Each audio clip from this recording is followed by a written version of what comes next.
Yang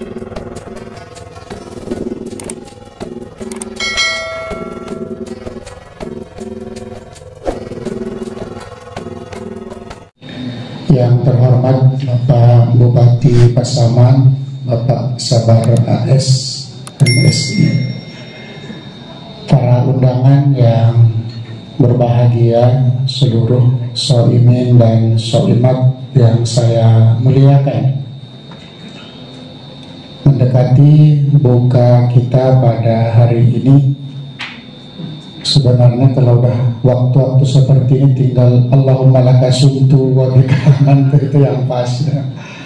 Tapi karena masih ada waktu 5 menit lagi, mungkin ini dia Pak Bupati, mungkin bahasanya bukan ceramah tapi lebih kepada renungan-renungan lah ya. Kita ambil dari surat Yusuf ya, juzuk ke-13 ayat ke-53. Setamli hafal ini. A'udzubillahi minasyaitonir rajim. Bismillahirrahmanirrahim. Wa ma ubarri'u nafsi innan nafsa la'ammaratun bisu illa ma rahima rabbi inna rabbi ghafurur rahim. Shadaqallahul azim. Rasanya ayat ini perlu kita renungi bersama, terutama di bulan Ramadan, bulan yang penuh ampunan dari Allah Subhanahu wa ta'ala. Artinya bahwa dan aku tidak menyatakan diriku bebas dari kesalahan, karena sesungguhnya nafsu itu selalu mendorong kepada kejahatan, kecuali nafsu yang diberi rahmat oleh Allah Tuhanku. Sesungguhnya Tuhanku Maha Pengampun lagi Maha Penyayang. Ulama tafsir beberapa pendapat siapa yang menyebut atau siapa yang mengucapkan kata-kata ini, karena di sini katanya aku tidak menyatakan diriku bebas dari kesalahan. Pendapat sebagian ulama mengatakan ini bahasanya Nabi Yusuf alaihi salam. Ibnu Katsir mengatakan ini perkataannya Aziz Misr, Imra'atul Aziz, yaitu Zulaikha, di mana tatkala Zulaikha mabuk cinta kepada Yusuf sampai-sampai dia berusaha sekuat tenaga untuk mendapatkan cintanya Yusuf alaihi salam. Lalu di penghujung ceritanya Allah Ta'ala memerintahkan Yusuf untuk menikahi Zulaikha dengan kondisi yang sudah buruk karena sudah tua, tapi dengan kekuasaan Allah Subhanahu wa Ta'ala, dan ini merupakan bukti kekuasaan Allah. Saat itu dia menjadi muda kembali. Lalu dinikahi Yusuf alaihi salam, tetapi tatkala dia dapatkan cintanya justru dia menolak untuk memberikan cintanya kepada Yusuf alaihi salam. Lalu dia mengatakan, wa ma ubarri'u nafsi innan nafsa la'ammaratun bisu.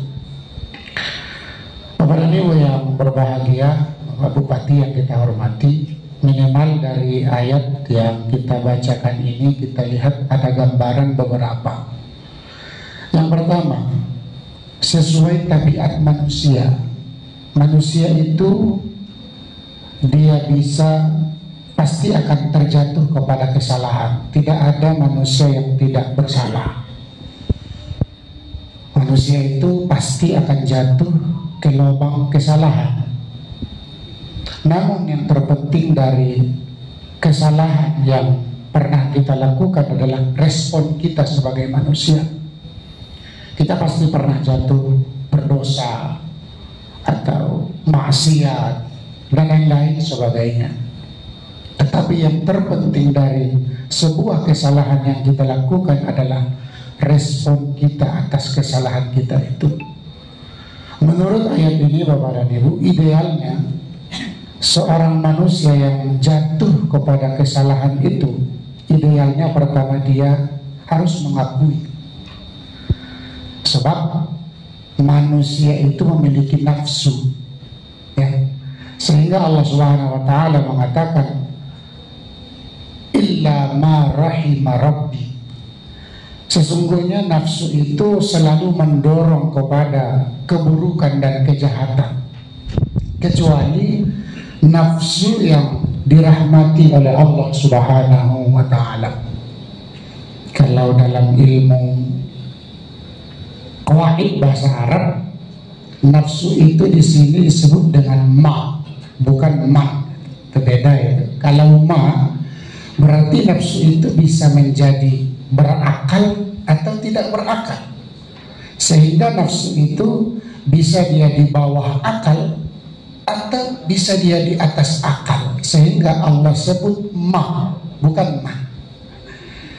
Kepada yang berbahagia. Jadi idealnya dalam ayat ini orang yang bersalah itu pertama harus mengakui kesalahannya. Itu yang dilakukan oleh Nabi Yusuf alaihissalam. Itu yang dilakukan oleh Zulaikha tatkala dia berbuat salah lalu dia mengakui kesalahannya.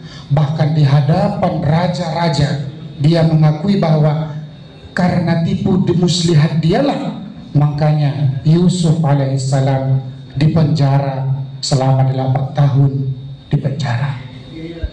Itu yang pertama. Yang kedua, bahwa kebiasaan kita manusia tatkala berbuat kesalahan itu mencari kambing hitam, mencari kesalahan orang yang salah kita, tapi kita cari orang lain. Sehingga bukan cuma di dunia, bahkan di akhirat pun kita mencari kambing hitam. Ya laitani lam attakhidh fulanan khalila.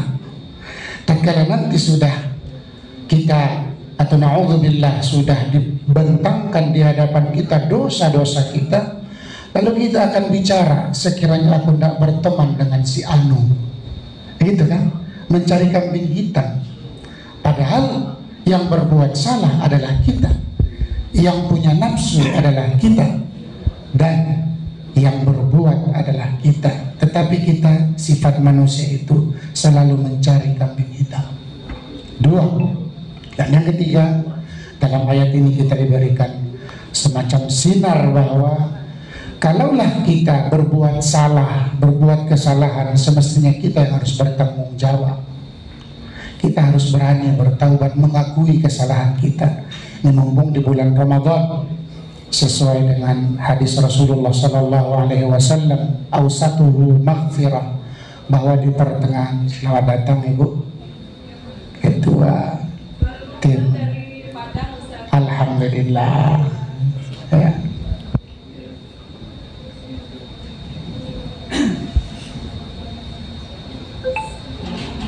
Silakan Bunda.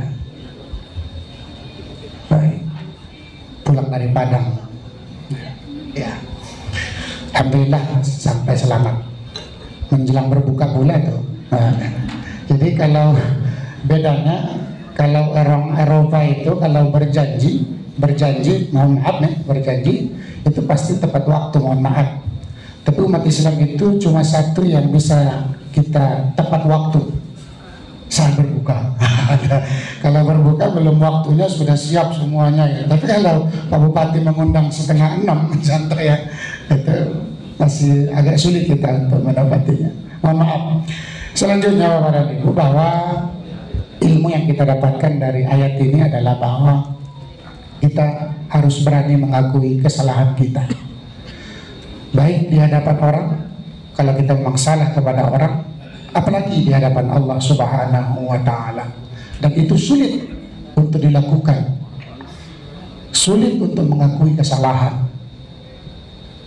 Maka di bulan Ramadan ini adalah pintu taubat dibuka oleh Allah Subhanahu wa ta'ala.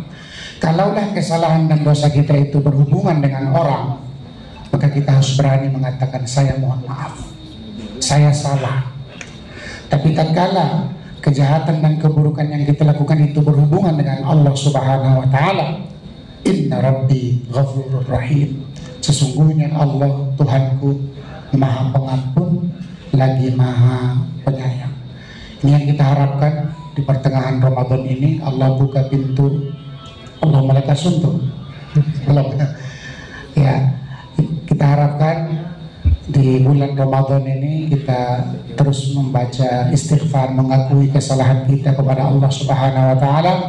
Selanjutnya kita beristighfar, memohon ampun kepada Allah taala. Kiranya dosa-dosa yang kita lakukan selama ini dihapuskan oleh Allah Subhanahu wa taala.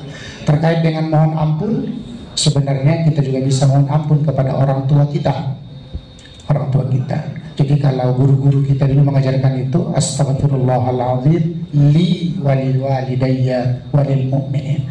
Saya mohon ampun ya Allah kepadamu, untukku dan untuk orang tuaku. Jadi Bapak dan Ibu, kita punya peluang untuk mohon ampun kepada Allah atas kesalahan-kesalahan orang-orang yang tercinta, orang-orang tua kita, bahkan orang-orang mukminin. Sehingga kita tatkala membaca tahiyatul pun kita selalu mendoakan mukminin. Assalamu alayka ayyuhan nabiyyu wa rahmatullahi wa barakatuh. Assalamu alayna wa ala ibadillahis salihin. Bahwa meminta itu bukan cuma untuk kita saja, tetapi untuk orang tua kita yang meninggal, yang masih hidup, diberikan ampunan oleh Allah Subhanahu wa ta'ala. Mohon maaf kepada Bapak Bupati apabila dalam penyampaian ini kurang tepat, tapi memang ini perlu kita renungkan bersama betapa Nabi Yusuf alaihissalam itu merasa dirinya berdosa, lalu dia mohon ampun kepada Allah. Apalagi Zulaikha yang terang-terangan melakukan dosa, lalu dia di penghujung hidupnya mohon ampun kepada Allah Subhanahu wa ta'ala. Kita berharap juga di hari-hari kita di bulan Ramadan ini kita senantiasa memohon ampun kepada Allah Subhanahu wa ta'ala dari perbuatan kita, dosa-dosa yang kita lakukan.